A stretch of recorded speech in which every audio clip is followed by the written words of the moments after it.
这是一碗普通的中筋面粉250克，加2克盐增加筋性，再加2勺食用油，口感更软。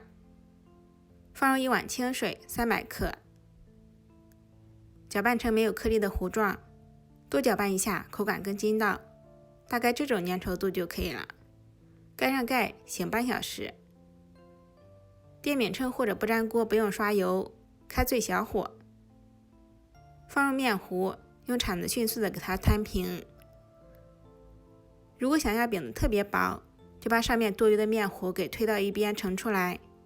今天分享的是比较厚一点点的做法，要把剩下的面糊继续给摊光。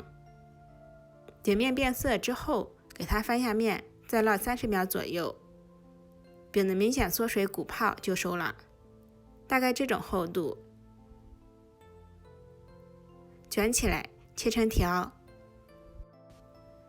这样做的手工面特别的筋道，扯一下也不会断。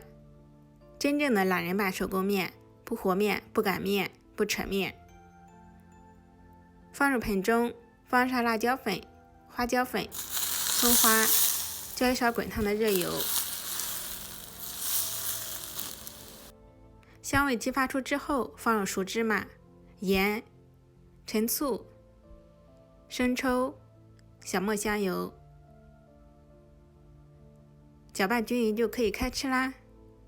口感筋道弹牙，凉了也不会硬，比传统的手工面还好吃呢。还有一个很不错的吃法，抹上黄豆酱，放2颗小葱卷起来。喜欢的朋友赶紧试试吧。